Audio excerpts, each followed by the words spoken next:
De las tinieblas a la luz. Primera parte, capítulo 2, continuación. Factores y señales probables de una influencia demoníaca. Las causas susceptibles de que se abra una persona a las influencias maléficas o demoníacas y los signos que revelan esas influencias no son fáciles de identificar porque las reacciones a las agresiones psicológicas y físicas, a las heridas interiores, a los traumas intensos, se parecen a menudo a los desencadenados por infestaciones demoníacas. Recurrir a la oración de liberación no se impone, pues, en todos los casos. Es útil para desentrañar la madeja de varios factores y de indicar la jerarquía de los signos que revelan la influencia demoníaca, a fin de sugerir con prudencia los comportamientos apropiados. Se puede señalar, según René Chenesot, una serie de síntomas de una importancia innegable que pueden incitar, si se encuentran en una persona, a hacer una oración de liberación o exorcismo. Los signos de oposición a las virtudes teologales de fe, esperanza y caridad, de rechazar la adoración de Dios. La lucha contra esas virtudes es el primer síntoma de la acción del demonio. Se manifiesta, por ejemplo, por un bloqueo o la pérdida de memoria con la imposibilidad de acordarse de un pasaje del Evangelio o de las oraciones habituales. O bien el demonio le hace creer que no está salvado, que está perdido, condenado para siempre, que no hay nada después de la muerte, que Dios no existe o que no le ama. Todo esto culmina en una profunda desolación, al desánimo, el pecado diabólico por excelencia. Este signo de oposición a las virtudes teologales es el más importante, según las enseñanzas de San Pablo y San Juan, pero generalmente no se descubre a la primera, porque ese combate es interior y se desarrolla en las profundidades del alma. Puede conducir a la desesperación grave de aquel que está anormalmente bloqueado en su oración y que piensa que ya no puede hacer nada por sí mismo. La única boya de salvación durante esta tormenta interior es apoyarse en la fe de la Iglesia. En la segunda serie de síntomas levantamos todo lo que se opone a los dones y a los frutos del Espíritu Santo y os quita la paz y la alegría. Todo lo que es contrario a las virtudes morales y siembre turbación en vosotros, preludio de grandes perturbaciones que no puedes evitar más que si no hay desafío o rechazo de Cristo, de su Santa Madre María y de la Santa Iglesia Católica, o los signos de ese desafío o de sus reacciones de hostilidad son muy frecuentes. Esos solo son indicios de la presencia eventual de uno o varios espíritus. Sería un error concluir sistemáticamente que un espíritu está presente al observar estas pistas. El espíritu que tiene una influencia sobre alguien niega la verdad sobre Jesucristo y no dirá jamás que Jesús ha venido en cuerpo y carne sobre la tierra, ni que Jesucristo es Señor. De todas maneras, no hay que creer que toda persona que tenga un espíritu maligno es incapaz de confesar que Jesús es Señor y el Dios encarnado. Es el espíritu que niega la verdad y no la persona. Gracias a la presencia del Espíritu Santo en él, el creyente es, en tiempo normal, capaz de confesar al Cristo, aunque pueda tener alguna dificultad en hacerlo, sobre todo si el espíritu maligno es poderoso. Una disposición habitual de oposición a Jesucristo también es la Iglesia Católica, por ejemplo, en el ateísmo militante y sectario, en los grupos fuertemente anticatólicos. una reacción hostil contra la invocación de la Virgen María, la adoración del Santísimo Sacramento, la oración de alabanza o liberación, por risas burlonas intempestivas o un exceso de palabras o de agitaciones del cuerpo, trances, en oposición, más bien que en armonía con el Espíritu de Dios. Una antipatía irracional respecto a los siervos de Dios o el sentimiento de ser perseguido por ellos. Una reacción hostil y violenta ante un crucifijo bendito porque es sobre la cruz de que Satán y los demonios son vencidos, y contra los objetos sagrados. A veces las personas infestadas llevan a deteriorar los cálices, degradar las Biblias, romper rosarios, romper imágenes de María, pisoteando los pedazos, blasfemando. Los problemas de orden psicológico y físico importantes, inexplicables, constituyen la tercera serie de signos de la presencia específica del demonio. La mayoría de la gente habla antes de ese tipo de problemas sensibles porque son fácilmente localizables, incluso espectaculares. E incluso en el Nuevo Testamento tiene un gran sitio: demonio que deja ciego y mudo, enfermedad encorvada, demonio que sacude violentamente. Sobre el plano psicológico notamos el miedo, un sueño poblado de pesadillas, angustia, un agotamiento total, migrañas, un ritmo cardíaco desordenado, una crisis de tipo epiléptico, depresión. A este nivel importa discernir cuidadosamente las causas de las perturbaciones, sin duda ligadas a puertas abiertas, como heridas afectivas, traumas puntuales intensos, de los estados psicoafectivos muy prolongados y, en fin, las influencias maléficas ocultas, esotéricas y satánicas. Heridas afectivas y oración de sanación. Al lado de las puertas abiertas por el endurecimiento de los pecados morales y por las prácticas idolátricas u ocultas, existen otros tipos de circunstancias favorables, sobre todo heridas que abren una brecha en el psiquismo y lo debilitan, provocando reacciones excesivas. Un choque o presión emocional sostenido, miedo, emoción violenta, excitación apasionada, terror, pueden abrir la puerta a un espíritu de miedo. Las heridas interiores que afectan nuestra afectividad, nuestra memoria, nuestra imaginación, nuestras capacidades para el amor, no suelen necesariamente dar lugar a una infestación maligna, pero si son particularmente profundas y violentan la consciencia, se convierten en puertas posibles de entrada. Ellas hacen al espíritu del hombre muy vulnerable a la venida del espíritu maligno, que buscará reforzar el espíritu de quebrantamiento. Si un buen acompañamiento psicológico no resuelve la patología, entonces se podría pensar en el diagnóstico de infestación maligna. Sin embargo, vale más orar por la sanación interior que echar directamente a los demonios, suplicando al Espíritu Santo de invadir al paciente.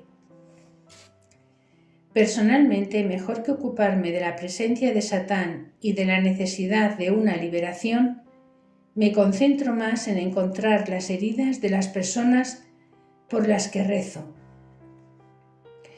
Una vez que el Señor me ha mostrado la herida, ya puedo vislumbrar la curación, la liberación de un cuerpo, de un alma o de un espíritu. Para un gran número de malos funcionamientos cuyo origen son un rechazo antes de nacer o a lo largo de la infancia, una inseguridad o malas relaciones, incluso si se debe recurrir a la oración de liberación, la persona tiene ante todo una gran necesidad de sanación afectiva de sus heridas. Para ello hace falta que perdone a la persona o personas que son responsables de su herida, expresando ese perdón en voz alta, si es posible delante del Santísimo Sacramento, y que confiese el resentimiento o el odio que alimentaba equivocadamente. Una vez hecho eso, la persona recibe a menudo la sanación y los espíritus la abandonan, no teniendo ya ningún derecho de habitar en ella. Traumas puntuales e intensos. Ejemplos: asistir a un acontecimiento dramático brutal, a la muerte violenta de un ser querido, por accidente, asesinato, homicidio o suicidio, un asesinato brutal visto en la televisión. Otro ejemplo: un abandono por los padres, asociados al terror, al sentimiento de ser traicionado, provocando odio, celos y una atadura espiritual a la muerte, que llaman un enlace espiritual a la muerte. En el caso de un aborto, no era raro encontrar espíritus de rechazo, de asesinato o de muerte. Las depravaciones sexuales de todo tipo. Un despecho amoroso profundo de adolescente. Sufrir violencia sexual, violación, maniobras abortivas. Los niños o jóvenes víctimas de abusos sexuales, de violación, están expuestos involuntariamente a un demonio de lujuria que se aprovecha de ese momento de debilidad para forzar la entrada. Posteriormente serán sometidos a presiones de lujuria que no reflejan en absoluto su carácter. Por las mismas razones, algunos pueden ceder repentina e impredeciblemente a ardientes deseos sexuales, complacer a fantasías sexuales o mirar pornografía. Estados psicoafectivos prolongados en el niño. Los niños concebidos accidentalmente después de una violación, aquellos que el embarazo ha sido rechazado o ha sufrido maniobras abortivas, los niños rechazados en su nacimiento o entregados para ser adoptados. Los niños y adolescentes no reconocidos, víctimas de amores asfixiantes de padres patológicos, de relaciones perversas del tipo incestuoso, de relaciones sádicas o sadomasoquistas, de pedofilia, de relaciones íntimas. Los niños martirizados o aterrados a punto de llegar a morir, los niños pervertidos y prostituidos. Las niñas cuyo padre es cruel, autoritario, grosero, violento, van a vivir estados reaccionales de no perdonar, de odio intenso contra los hombres, sobre todo si el padre ha abusado sexualmente de ellas, causando una ruptura con el hombre, la sociedad, con Dios y, en consecuencia, una apertura a la acción del maligno en su vida. Podemos constatar en general en el comportamiento de esos niños una brutal oposición de los padres, una reacción contra la Virgen María o Dios Padre, prácticas de masturbación, un estado de dependencia marcada ante la toxicomanía, el alcoholismo, tabaquismo, juegos de dinero o la bulimia, o sobre todo la anorexia. Ellos tendrán una tendencia instintiva a frecuentar a gente que tengan lazos con el ocultismo. Relato del padre Rufus Pereira. Aborto y liberación. Un exorcista ha rezado durante muchos años por la sanación de una señora joven y por la liberación porque ella estaba atormentada por el miedo, y esto mucho antes de su matrimonio. Ella tenía miedo a todo. Un día le vino la idea que la causa de sus problemas podía ser el aborto. El exorcista no la creyó porque ella nunca había abortado personalmente, pero la mujer mantenía su idea. Ella fue a interrogar a la persona que la había cuidado cuando era bebé y le preguntó: ¿ha habido un aborto antes de mi nacimiento? ¿Es que mi madre tuvo algún aborto? La señora mayor respondió: «No, ¿cómo puede culpar a su madre?». «Yo no quiero culparla», dijo la joven, «pero toda mi vida y la de mis hijos dependen de esta cuestión. El sacerdote exorcista quiere saberlo para orar por mí». Ella contestó: «Bueno, cuando le concibió su madre, no quería tenerla e intentó todos los medios para abortarla, pero no lo consiguió, y desde su nacimiento sabe bien con qué crueldad la trató. Cuando tenía 2 años, su madre volvió a concebir, y esta vez sí pudo abortar ese niño. Cogió el feto, lo envolvió en un papel de periódico y lo echó a la basura». La señora volvió al exorcista. Él oró por ella y comenzó a llorar diciendo: «Mamá, no me mates, mamá, no me mates». Esto confirma que hubo un aborto. Se volvió a orar por ella y desde ese momento desapareció el miedo de su vida después de 15 años de tormento. Influencias maléficas, ocultas, esotéricas, satánicas. Habitualmente, la acción del demonio está liada al pecado, bajo todas sus formas. Ciertas causas, sin embargo, pueden ser particularmente perniciosas. Una vez más, los indicios y las siguientes pistas proporcionadas por la experiencia o el comportamiento de la persona no permiten concluir sistemáticamente que haya una presencia de un espíritu. Los niños víctimas de maldiciones parentales o ancestrales, sortilegios, hechizos lanzados por hechiceros, imposición de manos por curanderos, personas maléficas o liadas por prácticas hereditarias, pueden ser penetradas por el espíritu maligno o sufrir una opresión demoníaca, una acción exterior tocando la sensibilidad superficial, primer grado de malignidad. Las personas que afirman adorar o servir al diablo sí son atraídas fuertemente por las prácticas y los poderes ocultos, especialmente la brujería, el espiritismo, la literatura oculta, las películas de terror, la práctica masónica con sus sermones profanos en nombre de Yah-Bol-On, Jehová, Baal y Osiris. La consagración a Satán y la pertenencia a cultos satánicos, a grupos pervertidos, a la ley de la violencia y del disfrute, el compromiso en los pactos satánicos explícitos, la magia negra, con vista a obtener, por ejemplo, en el plano económico, ganancias copiosas, los ataques de brujería que culminan en pseudoposesiones u opresiones. Los brujos y brujas serían los poseedores vivos que alojan los cuerpos extraños en el cuerpo de la víctima. Cuando el psiquismo es realmente infestado por entidades espirituales malignas negativas, después de una causa favorable grave, la persona experimentará una obsesión con ansiedad repentina, con miedos o fobias irracionales persistiendo a pesar de los esfuerzos por suprimirlos, enfrentándose a ellos e intentando vencerlos.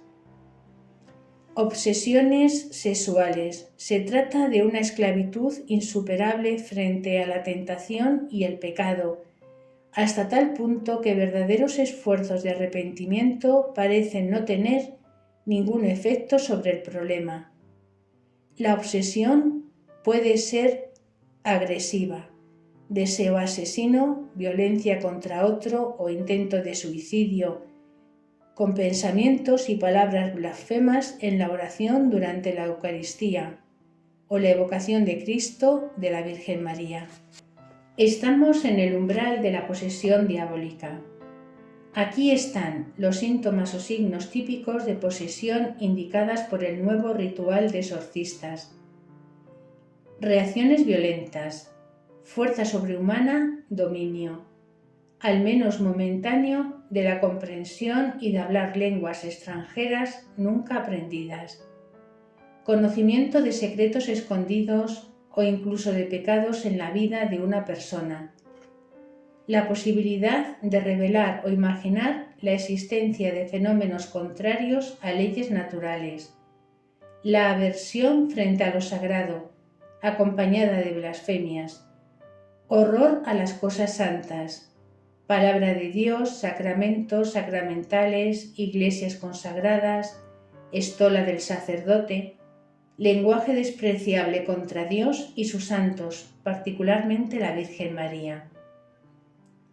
Podemos añadir, sin ninguna pretensión de ser exhaustivos, la deformación de la expresión del rostro y de la voz, la inclinación a destruir una persona que le es muy querida o que está a su alcance, el dominio por espíritus que pretenden encarnar a personajes muertos desde hace mucho tiempo, de los cuales toman su voz, desplazamiento fuera de su cuerpo, una religiosidad insólita que le hace hablar de Jesús y parece muy espiritual cuando no hay en él signo de conversión, mutismo, silencio detrás el cual se esconde el demonio, a menos que, si al nombre de Jesús se le da orden de hablar. Sin embargo, ningún síntoma ni ninguna combinación de los síntomas puede probar que una persona está poseída por el demonio. Ejemplo: victoria por la cruz y la sangre de Jesús. Un día, rezando por una persona gravemente infestada por todo tipo de prácticas de participación ocultas, saqué discretamente un crucifijo bendecido de mi bolsillo. La persona me lanzó una mirada llena de odio y amenazante. La rodeé sin que me viera. Le llevé la cruz a la espalda. Ella se estremeció y se retorció. Suspendí mi gesto. Oraba en lenguas y tomé autoridad en el nombre de Jesús. Al cabo de unos minutos la persona pudo soportar el contacto con la cruz, sin reaccionar. Otro ejemplo. Después de una evangelización pública para comenzar la oración de intercesión, invoqué la protección de la sangre de Jesús sobre la asistencia y tomé autoridad sobre los espíritus malignos eventuales. Tan pronto como lo hice, ciertas personas se agitaron, cayeron, manifestaron reacciones hostiles. Después del discernimiento, descubrí que una de ellas estaba oprimida por el espíritu de una de las divinidades de las aguas. Di una palabra de conocimiento para precisar que se trataba de Bami Wata y que su influencia cesaría después de la alabanza que yo invité a la asistencia a entonar. Efectivamente, la persona volvió en sí justo después de la alabanza y confirmó que ella había sido consagrada a dicha divinidad. Conclusión. Los signos relativamente esenciales son los de orden espiritual. Revelan los ataques contra los medios de unión a Dios. Por ejemplo, el rechazo a confesar que Jesús es el Señor, las virtudes teologales, el rechazo de la Virgen María, la desobediencia notoria a Dios. A pesar de la concordancia de síntomas, no puede haber seguridad de la presencia del demonio más que por la oración de liberación o el exorcismo mismo, por los signos hechos visibles durante esas oraciones y sobre todo por la diferencia tan grande del estado de la persona antes y después. La verdadera mejora del estado de la víctima después de la oración de liberación y su conversión son pues signos incontestables.